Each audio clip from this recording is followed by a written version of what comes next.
नमस्कार दोस्तों, मेरा नाम है योगेंद्र पाल और अपने आज के इस वीडियो में मैं आपको बताऊंगा कि इस प्रोग्राम का आउटपुट क्या होगा। तो आइए इसको सॉल्व करते हैं। सबसे पहले यहां पर फंक्शन दिया है मेन फंक्शन। कैरेक्टर टाइप की एक एरे ली है जिसकी वैल्यू ये है। कैरेक्टर टाइप के 3 पॉइंटर लिए हैं टी, एस और बी। एस इक्वल टू ए कर दिया है तो हम क्या करते हैं, हैंड एग्जीक्यूशन मेथड का इस्तेमाल करते हैं, यानी कि हम खुद से एग्जीक्यूट करेंगे पूरे प्रोग्राम को। तो टी, एस और बी ये 3 पॉइंटर्स हैं, तो टी, एस, बी। और ये अभी ब्लैंक है क्योंकि हमको इनकी वैल्यू नहीं पता। इनकी वैल्यू क्या होगी, एड्रेस ऑफ समथिंग, ये चीज कंफर्म है। तो एस की वैल्यू हो गई ए। ओके, सो एस की वैल्यू जो हो गई वो ए हो गई। अब यहां पे थोड़ा बात को समझिए कि जब हम एरे की बात करते हैं तो एरे के अंदर कई एलिमेंट हो सकते हैं, लेकिन जो एरे का नाम होता है वो एरे के स्टार्टिंग का एड्रेस बताता है, यानी कि एरे के फर्स्ट एलिमेंट का एड्रेस बताता है। यानी कि इसके एड्रेस की बात हो रही है। तो अगर मैंने ए लिखा है तो समझ जाइए कि इस समय जो पॉइंटर है वो यहां पर पॉइंट कर रहा है। ए हमेशा इसको पॉइंट करेगा। बी इक्वल टू, अब बी की वैल्यू डिसाइड कर रहे हैं ए। ओके, सो ए यानी कि इस वाले एड्रेस की बात हुई, प्लस स्ट्रिंग लेंथ ए। अब ये एसटीआर एलियन जो होता है वो फंक्शन होता है, वो फिक्स होता है उसकी वैल्यू। स्ट्रिंग लेंथ ए, ए क्या है, ये इस स्ट्रिंग की बात हो रही है, तो इस स्ट्रिंग की लेंथ हमें कैलकुलेट करनी पड़ेगी। स्ट्रिंग लेंथ फंक्शन इस स्ट्रिंग की लेंथ कैलकुलेट करेगा। तो लेंथ कैसे कैलकुलेट करेंगे, 1 2 3 4 5 6 7 8 9 10 11 12 13 14 15 16 17 18 19 20 21 22 23 24 25। लेंथ कितनी है, 25। सो 25 में से एक कम कर दिया, कितना हो गया, 24।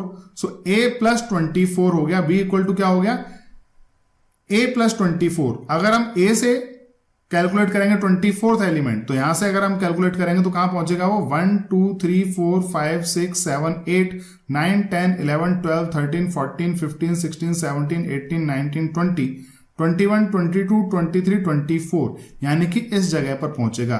तो जो b की वैल्यू है यहां पहुंचेगा। तो बेसिकली b किसको पॉइंट कर रहा है, इस वाले वैल्यू को पॉइंट कर रहा है। ये s किसको पॉइंट कर रहा है, इसको पॉइंट कर रहा है। समझ गए आप।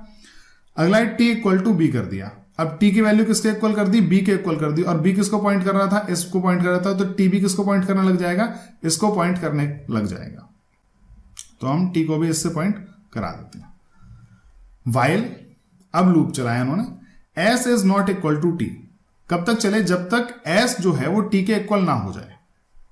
तो s की वैल्यू कितनी है, तो s कहां पर है, यहां पर है। t कहां पर है, यहां पर है। तो यानी कि पूरी स्ट्रिंग रन करेगी। तब तक क्या करता रहे, सी आउट, यानी कि प्रिंट करता रहे वैल्यू एट एस। तो सबसे पहले प्रिंट हुआ वैल्यू एट एस। तो वैल्यू एट एस इस समय क्या है, वैल्यू यहां ए यहां पर है, एस यहां पर पॉइंट कर रहा है। तो वैल्यू एट एस क्या हुई, ए ही है। देखिए एस प्लस प्लस हो गया। तो जब प्लस प्लस होता है तो ये अगले स्ट्रिंग पर, यानी कि एरे के नेक्स्ट वैल्यू पर पॉइंट करने लगा एस।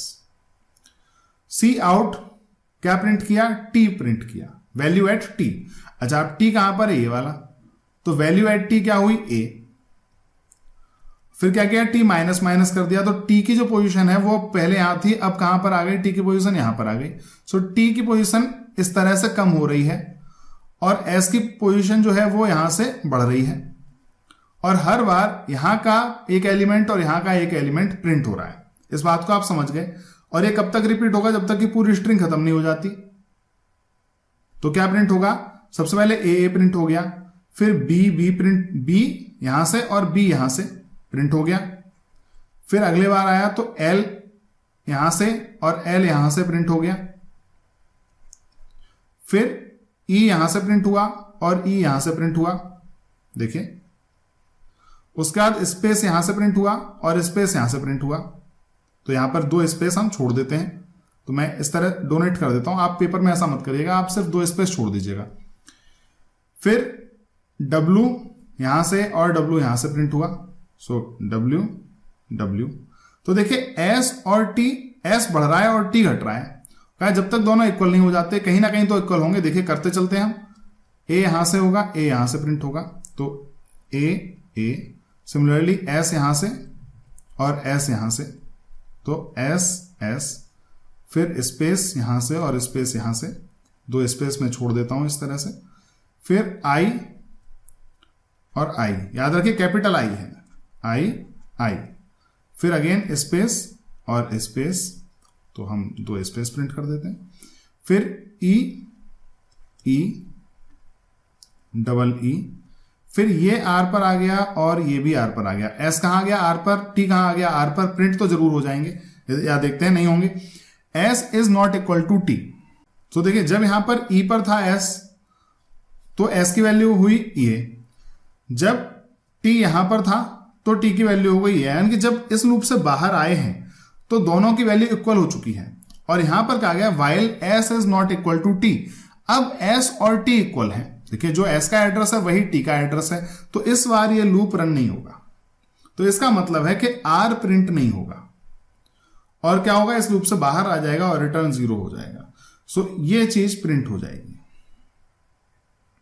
तो मुझे उम्मीद है कि आपको ये सवाल समझ में आया होगा, और इसमें जो ट्रिक है वो सिर्फ यहीं पर है कि कुछ लोग जो गलत करेंगे सवाल, वो आर को भी 2 बार लास्ट में प्रिंट कर देंगे और वहीं पर सवाल गलत हो जाएगा। मुझे उम्मीद है आप ये गलती नहीं करेंगे, आपको ये सवाल भी समझ में आया होगा, और इस तरह का कोई सवाल अगर वहां पर आता है एग्जाम में तो आप उसे सही तरह से सॉल्व कर देंगे। अब मुलाकात होगी आपसे अपने अगले वीडियो में, जहां पर हम इस सवाल को सॉल्व करेंगे। तो मिलते हैं अगले वीडियो में, धन्यवाद।